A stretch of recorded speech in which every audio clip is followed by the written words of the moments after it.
wani abincin rai a wayan Android shine wanda da zaran ka buɗe datan kan wayanka zaka ga notification suna ta bayyana kamar yadda yake a nan wajen. Da yawa daga cikin notification din zaka ga baka da alaka da su ko kuma basu da wani muhimmanci a gare ka. So amma da zaran ka buɗe kan wayanka zaka ga dukkan ire-iren wannan abun sun cika ma kan waya kamar yadda muke gani. So akwai hanyoyi ko kuma akwai abubuwan da yake kosin wannan notification din, sannan akwai hanyoyin da zamu bi wajen dakatar da ire-iren wannan notification da dukkan wannan notification akan wayar mu na Android. So abu na farko da ya kamata mu fara sani shine abubuwan da suke kosin ko kuma abubuwan da suke kawo wannan notification din akan wayoyin mu na Android. So abu na farko shine da yawa ire-iren wannan notification din suna zuwa ne ta sanadiyan zanda. Sau tari in ka shiga sanda yayin tura abu ko kuma karɓar wani abu, so direct zaka ga application yayi auto ya kai ka wajen installing. Bisa kuskure kai kuma kana iya taɓa installing wanda direct zai installing akan wayanka. Daga zaran yayi installing akan wayanka kuma shikenan zai yi assessing ta yanda da zaran ka buɗe datan kan wayanka notification na wannan application din za su bayyana.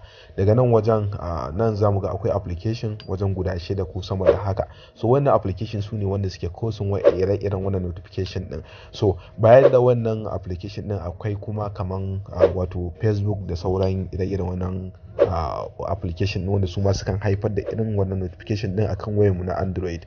So idan muna so mu dakatar da wa'annan notification din, abin da zamu fara yi shine imma mu goge su wa'annan application din daga kan wayar mu, ko kuma muna iya ba su dama ko kuma muna iya zuwa kai direct mu dakatar da shigo notification daga kansu.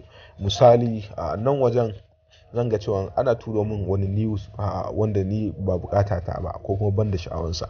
So abin da zan fara yi shine zan ja shi hagu ko dama, dukkan wanda na ja zai bani option kamar yadda muke gani a nan akwai alamar setting, wanda idan na taba setting din shine zai kai ni dashboard ko kuma zai kai ni wajen da setting yake na kan ko kuma wato notification na kan shi wannan application din.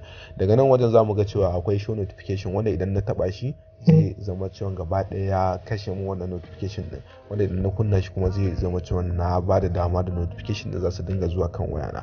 Wani abun daɗawa shine wannan notification din ko kuma wayannan abubuwan da suke zuwa, daga cikin illolin da suke waya shine na farko akwai jan data, sannan kuma akwai jan caji, saboda dukan wani abu da yake assessing da network dole ya kasance yana da jan cajin waya, sannan kuma dole zai ja ma data. So kashe sun gaskiya yana da muhimmanci matuƙa, ba wani amfani kake da su ba. Don ma dai akwai application wanda suke bada damar samun labarai, so amma in kana da Opera ko wasu abubuwa duk za su iya biya ma bukata sama da su wayannan application din. So hanyar da zaka bi dole ya kasance ka dakatar da notification din ta hanyar jan wato wannan notification guda ɗaya daga ciki, zaka ja shi dama ko hagu.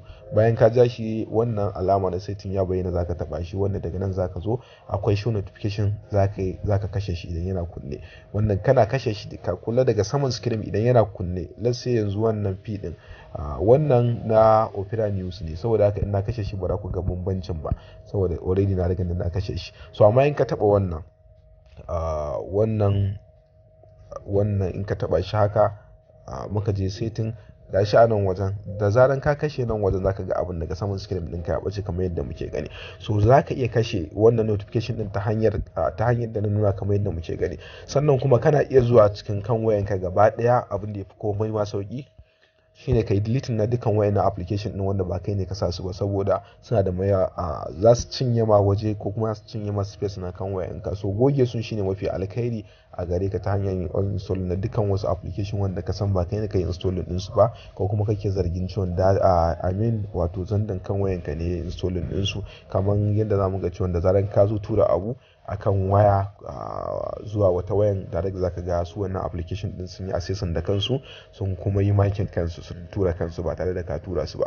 So wayannan su ne hanyoyi da zaka iya dakatar da wannan notification din daga kan wayanka. Sannan idan na Facebook ne ma kamar yadda muka yi na wancan, haka shi ma zamu ja dama ko hagu, wanda zai bamu option da zamu iya ganin wato wannan setting na kan wayar mu da zamu taba shi. To shi ma daga nan zamu ga dukkan tsarukan setting ko kuma notification da yake available, wanda zamu gan su ga su kamar yadda muke gani, da tagi ne, da reminder, da people you might know, duk zaka gan su wajen guda 10. So kawai abin da zaka yi shine kawai kai blocking din su ta hanyar taba wannan show notification din idan yana kunne.